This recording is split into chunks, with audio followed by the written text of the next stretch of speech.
Tiga saudara itu percaya bahwa kebahagiaan terletak pada impian mereka, hingga setelah keinginan mereka terkabul, mereka malah menemukan hal yang tidak terduga. Kebahagiaan yang mereka cari ternyata tidak berada di sana.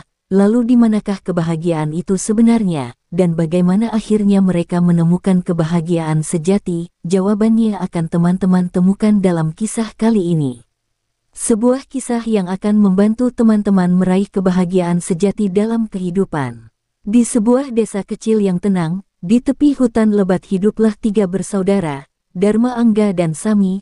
Mereka tinggal di sebuah pondok sederhana, yang diwariskan oleh orang tua mereka yang telah tiada. Mereka hidup rukun, ketiganya dikenal sebagai pemuda yang jujur, bekerja keras dan selalu membantu sesama. Setiap hari mereka pergi ke hutan untuk menebang kayu. Dengan bahu yang kokoh dan tangan yang kuat, mereka memotong pohon-pohon tua dan membawa kayu gelondongan itu ke pasar untuk dijual. Penghasilan mereka cukup untuk makan sehari-hari, tetapi kehidupan sederhana itu tidak memberikan kebahagiaan pada mereka. Ada kekosongan yang selalu menghantui hati mereka.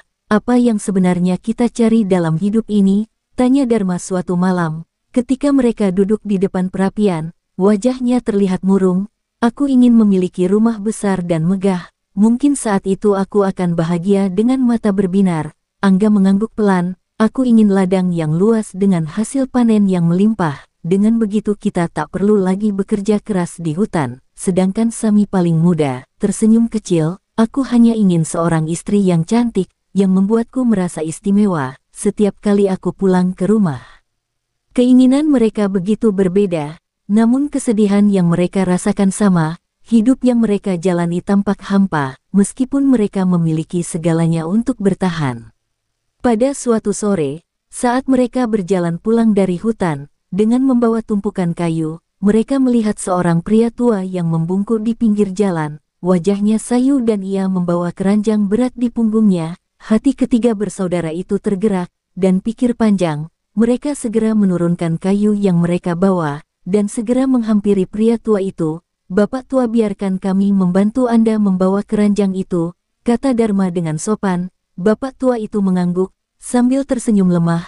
Terima kasih anak-anakku. Keranjang ini berisi apa yang aku kumpulkan dari hutan. Rumahku tidak jauh dari sini, lebih berat dari kelihatannya. Meskipun terasa berat dan perjalanan cukup jauh, mereka tidak mengeluh. Ketika akhirnya tiba di rumah pria tua itu, mereka merasa sangat lelah tetapi juga puas telah membantu seseorang. Pria tua itu tersenyum lembut, kebaikan kalian tak akan aku lupakan. Aku sebenarnya bukanlah orang biasa, dan aku ingin memberikan hadiah atas ketulusan kalian. Katakanlah apa yang paling kalian inginkan dalam hidup ini. Ketiga bersaudara itu terkejut, meski diliputi keraguan, namun mereka tetap menjawab dengan jujur. Dharma menginginkan rumah besar dan Angga menginginkan ladang yang luas, dan Sami selalu bermimpi memiliki istri yang cantik. Mendengar permintaan ketiga bersaudara itu, pria tua itu mengangguk. Baiklah, pulanglah ke rumah kalian. Apa yang kalian inginkan akan menunggu di sana, katanya, membuat ketiga bersaudara itu kebingungan.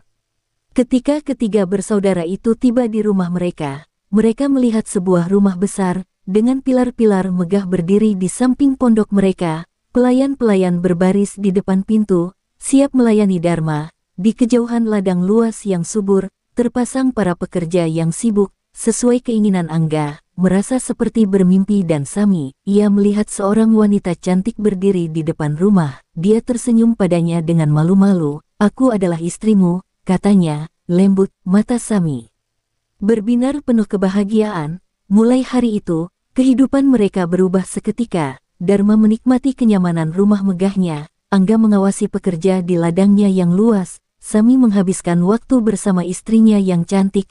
Awalnya semua terasa sempurna. Hari-hari mereka dipenuhi dengan kebahagiaan dan kegembiraan. Tidak ada lagi rasa lelah atau keluhan yang mereka rasakan sebelumnya. Namun kebahagiaan itu tidak bertahan lama. Setelah 1 tahun Dharma mulai bosan dengan rumahnya. Ia merasa malas dan membiarkan pelayan-pelayannya bekerja tanpa pengawasannya. Rumah yang megah itu perlahan jadi suram.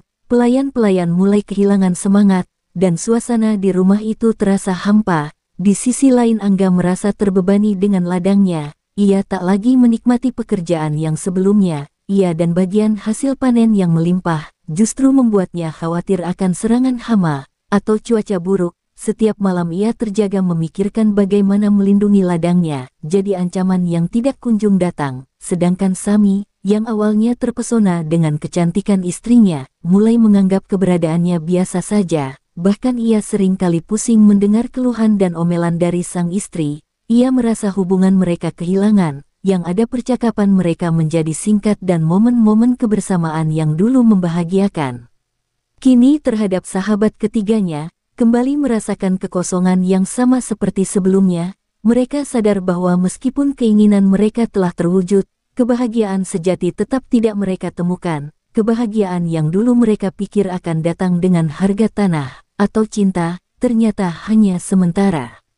Suatu hari saat udara terasa cukup dingin, mereka memutuskan untuk menemui pria tua itu lagi. Setelah mencari di hutan, mereka akhirnya menemukan rumahnya pria tua itu, sedang menghangatkan badannya yang tidak lagi prima, karena tadi dalam rumah itu memberikan rasa tenang. Di tengah kekecewaan mereka, "Kami membutuhkan bantuanmu lagi," kata Rosan. "Kami tidak lagi bahagia, meskipun keinginan kami telah terpenuhi." Pria tua itu tersenyum bijak. "Anak-anakku, kebahagiaan sejati tidak terletak pada apa yang kalian miliki, tetapi pada bagaimana kalian mensyukuri dan menghargainya. Kalian memiliki segalanya, tetapi tidak memiliki kekuatan. Tanpa kekuatan kebahagiaan, kesalahan, tak pernah untuk menikmatinya, dan kebahagiaan akan datang dengan sendirinya." Pria tua itu mengajarkan mereka bahwa kebahagiaan adalah perjalanan, bukan tujuan. Setelah pertemuan itu, Dharma, Angga dan Sami pulang ke rumah. Dengan hati yang lebih ringan, mereka mulai memperhatikan segala yang mereka miliki, rumah besarnya, dan tidak lagi fokus padamu. Setiap akhir panennya, keadaan Sami pun tidak lagi selalu dengan istrinya, yang kadang membuatnya kelabakan. Kini kehidupan mereka berubah. Mereka tidak lagi fokus pada apa yang kurang dalam kehidupan mereka, tetapi lebih fokus pada apa yang mereka miliki. Mereka akhirnya menyadari bahwa rahasia kebahagiaan tidak terletak pada apa yang dimiliki, tetapi pada bagaimana menikmati setiap momen dengan hati yang tulus dan bersyukur. Ingatlah untuk menikmati apa yang telah dianugerahkan kepada kita, dengan hati yang tulus dan penuh rasa syukur, agar kebahagiaan senantiasa menyertai kehidupan kita.